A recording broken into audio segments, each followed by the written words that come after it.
Hello प्यारे बच्चों, स्वागत है आप सभी का दीपांशु क्लासेस के इस यूट्यूब चैनल पर। मैं दीपांशु यादव आप सभी का अपने यूट्यूब चैनल पर हार्दिक स्वागत करता हूं।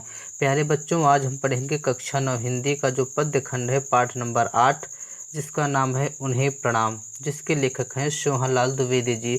आपको सोहनलाल द्विवेदी जी की फ़ोटो बगल में दिख रही होगी, आप यहाँ से पता कर सकते हैं कि सोहनलाल द्विवेदी जी का चेहरा कैसा था, आपको दिख रहा होगा। चलिए, तो रही हास्य की बात, अब हम आज का जो हमारा टॉपिक है उसको स्टार्ट करते हैं। आज का हमारा जो टॉपिक है वह है कि सोहनलाल द्विवेदी जी का जीवन परिचय हमें कैसे लिखना है, यानी कि सोहनलाल द्विवेदी जी का जीवन परिचय।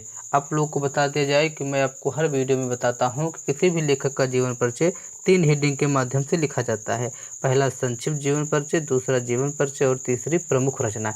तो चलिए हम पहला संक्षिप्त जीवन परिचय से इनका स्टार्ट करते हैं जीवन परिचय लिखना। तो आप लोग यहाँ पर हेडिंग लगाइए कि सोहनलाल द्विवेदी का जीवन परिचय। पहली हेडिंग होगी संक्षिप्त जीवन परिचय की। संक्षिप्त जीवन परिचय में हम देखेंगे जन्म। तो सोहनलाल द्विवेदी जी का जन्म सन 1906 ईस्वी में हुआ। इनका जन्म कहाँ हुआ? विंदकी, फतेहपुर, उत्तर प्रदेश में पड़ता है, वहाँ पर इनका जन्म हुआ। बात की जाए इनकी भाषा की, तो इनकी भाषा खड़ी बोली है। और इनकी मृत्यु की बात की जाए तो इनकी मृत्यु हुई थी 1988 ईस्वी में।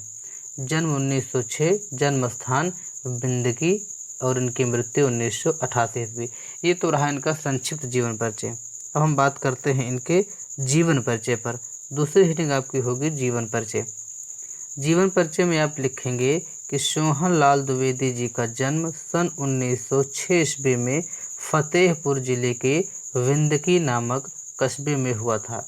कहाँ हुआ था? तो 1906 ईस्वी में फतेहपुर जिले के बिंदकी नामक कस्बे में हुआ था। द्विवेदी जी का परिवार संपन्न था, यानी कि पूरा भरा था, किसी प्रकार की धन धान्य की कमी नहीं थी, यानी इनका परिवार संपन्न था। अतः इनकी शिक्षा की व्यवस्था बचपन से ही अच्छी थी, क्योंकि भाई जिसका परिवार अच्छा होगा, पैसों की कमी नहीं होगी, तो उसका जो शिक्षा होगा, उसकी जो शिक्षा की व्यवस्था होगी वह भी अच्छी होगी, स्वाभाविक सी बात है।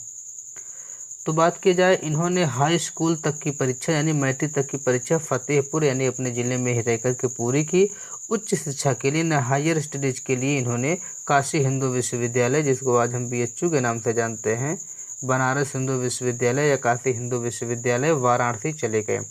वहीं पर जा कर के इन्होंने MA किया और इन्होंने LLB, MA और LLB 2 डिग्रियाँ इन्होंने, एक कानून के लिए डिग्री होते हैं, LLB होता है कानून के लिए, और MA अपना होता है शिक्षा के क्षेत्र में आगे जानने के लिए, पोस्ट ग्रेजुएट के रूप में MA इन्होंने किया। बात की जाए हिंदी के सुयोग्य अध्यापक, जब इन्होंने LLB पास कर ली तो हिंदी के सुयोग्य यानी कि योग्य, सुंदर और योग्य दोनों थे। कौन? अध्यापक पंडित बलदेव प्रसाद शुक्ल जी। ये हिंदी के एक सुयोग्य अध्यापक थे जिनका नाम था बलदेव शुक्ल जी। इन्हें साहित्य संस्कार प्राप्त हुआ। बलदेव शुक्ल जी से ही इनको साहित्यिक संस्कार प्राप्त हुआ। किनको प्राप्त हुआ? तो द्विवेदी जी को प्राप्त हुआ। काशी हिंदू विश्वविद्यालय में मदन मोहन मालवीय जी के संपर्क में आए। उनके मन में देश प्रेम की भावना दृढ़ हुई। किनके मन में दृढ़ हुई? तो सोहनलाल द्विवेदी जी के मन में देश प्रेम की भावना दृढ़ हुई। कब? जब ये पंडित मदन मोहन मालवीय जी के संपर्क में आए। स्वतंत्रता आंदोलन में सक्रिय रूप से भाग लिया, यानी कि सक्रिय का मतलब होता है खुल करके भाग ले, पूरा एक्टिव रूप से इन्होंने भाग लिया। भाग लिया मतलब इसमें इंक्लूड हुए, भाग लिया तो छोड़ लिया नहीं, उसमें शामिल हुए और जेल भी गए। स्वाभाविक सी बात है, जब आप किसी भी आंदोलन में भाग लेंगे तो आपको जेल भी जाना पड़ेगा। इन्होंने सन 1938 ईस्वी से लेकर के 42 ईस्वी तक, यानी कि लगभग 4 वर्षों तक इन्होंने दैनिक राष्ट्रीय पत्र अधिकार का लखनऊ से संपादन करते रहे और कुछ वर्षों तक बाल सखा के अवैतनिक संपादक भी रहे। अवैतनिक मतलब जो वेतन ना लें, उन्हें अवैतनिक कहते हैं। तो इन्होंने 2 का प्रकाशन किया, 2 पत्रिकाओं का, या मान लीजिए, या पत्रिका मान लीजिए, पत्र मान लीजिए, एक अधिकार और एक बाल सखा। ये दोनों इम्पॉर्टेंट है, आप इनको याद रख लीजिएगा। इन्होंने अधिकार और बाल सखा पत्र का संपादन किया था। अवैतनिक संपादन भी रहे। स्वतंत्रता के बाद गांधीवाद की मशाल जलाए रखने वाले इस कवि योद्धा का निधन 1988 ईस्वी में हो गया, क्योंकि महात्मा गांधी जी का निधन 1948 ईस्वी में हुआ था। जब अपना देश आज़ाद हुआ तो उसके 1 वर्ष बाद उनका देहांत हुआ। उसके बाद से गांधीवाद वाद शब्द जहाँ पर जुड़ जाए उसका मतलब होता है विचारधारा। इस बात को आप जरूर याद रखिए, किसी भी शब्द के बाद अगर वाद शब्द जुड़ता है तो उसका मतलब होता है विचारवाद या विचारधारा। 1 मिनट, विचारधारा, इसको जरूर ध्यान दीजिएगा। यानी कि जब महात्मा गांधी जी की मृत्यु हुई तो उसके बाद जो गांधी जी की विचारधारा थी उसको मशाल जलाए हुए, यानी उसको आगे बढ़ाने वाले ये जो महान कवि योद्धा थे अर्थात सोहनलाल द्विवेदी जी थे, इनका निधन भी 1988 ईस्वी में हो गया। ये तो रहा इनका जीवन परिचय। अब हम बात कर लेते हैं इनकी जो प्रमुख कृतियाँ हैं उसकी, उन प्रमुख कृतियों के ऊपर। तो इनकी प्रमुख कृतियाँ यानी प्रमुख रचनाएँ हैं भैरवी, पूजा गीत, चेतना, प्रभाती, शिशु भारती, बाल भारती, बांसुरी, विषपान, वासवदत्ता, कुणाल। ये तो रही इनकी प्रमुख रचनाएं। इनमें से आप याद रखिएगा कुणाल, वासवदत्ता, बाल भारती, और बाल भारती से मिलता जुलता शिशु भारती है, बाल भारती, शिशु भारती, भैरवी। ये 4-5 रचनाएं आप आराम से याद कर लीजिएगा, आपका काम हो जाएगा। इतना ही आपको कॉपी में लिखना है, नंबर आपको पूरे के पूरे मिलेंगे, नो टेंशन, एकदम मस्त से आराम से लिखिएगा, ठीक है। तो यह तो द्विवेदी जी की प्रमुख रचनाएं रहीं। बात की जाए द्विवेदी जी की भाषा की, द्विवेदी जी की भाषा सरल, परिष्कृत, खड़ी बोली है। इन्होंने प्रबंध एवं मुक्तक दोनों शैलियों में काव्य रचना की। इन्होंने प्रबंध शैली और मुक्तक शैली का अपने काव्यों में इसका प्रयोग किया है। इस प्रकार से हमने सोहनलाल द्विवेदी जी का जीवन परिचय संपूर्ण कर लिया 3 हेडिंग के माध्यम से। पहला संक्षिप्त जीवन परिचय, दूसरा जीवन परिचय, तीसरा प्रमुख रचना की।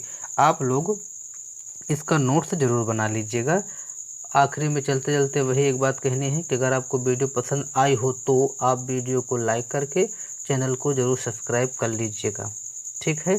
इसकी PDF आपको कहाँ पर मिलेगी? तो इसकी PDF आपको टेलीग्राम चैनल पर मिलेगी। अपना ये नाम रहा Deepanshu classes 6 to 12th and competitive exam, अपने ये यूट्यूब चैनल का नाम है। आप इसको सब्सक्राइब करके अपने दोस्तों तक भी शेयर करें। हमने इसकी प्लेलिस्ट बना दी है, आप लोग प्लेलिस्ट में जाकर के क्लास 9 के सभी लेखक का जीवन परिचय आराम से पढ़ सकते हैं। अपने दोस्तों के साथ पूरे प्लेलिस्ट को आप सेंड कर सकते हैं। स्वयं भी पढ़िए, दूसरों को पढ़ाइए, क्योंकि शिक्षा बांटने से बढ़ती है। ये तो रही ज्ञान की बात। टेलीग्राम चैनल का जो लिंक है आपको डिस्क्रिप्शन में मिल जाएगा, वहां से जाकर के PDF डाउनलोड कर लीजिएगा। अगर कोई समस्या हो तो आप लोग कमेंट बॉक्स के माध्यम से ज़रूर पूछ लीजिएगा। आपका भाई, आपका बड़ा भाई जो भैया मुझे कह लें, वो अभी जिंदा है, पढ़ा रहा है, आपको उत्तर ज़रूर देगा, ठीक है। बहुत बहुत धन्यवाद है आप सभी का। आपका अपना प्यारा दीपांशु यादव। चलिए फिर हम आज का वीडियो समापन करने से पहले अपने प्रेम भाव वाले मित्र को बुलाते हैं। आ जाओ मेरे यार, तुम्हारा है इंतजार, कहाँ रहते हो मेरे यार। ये रहा, बन गया मेरा प्यारा हंसने वाला इमोजी। इसी के साथ आज की क्लास का हम दी एंड करते हैं। आप लोग अपना ख्याल रखिएगा। इसकी नोट्स आप लोग ज़रूर बना लीजिएगा। फिर मिलेंगे नेक्स्ट वीडियो में, तब तक के लिए बहुत बहुत धन्यवाद। प्लेलिस्ट जाकर के ज़रूर चेक करें, खूब अच्छे से मन तन धन लगा कर पढ़ते रहें। कोई समस्या हो तो कमेंट बॉक्स में ज़रूर पूछें। बहुत बहुत धन्यवाद। आभार।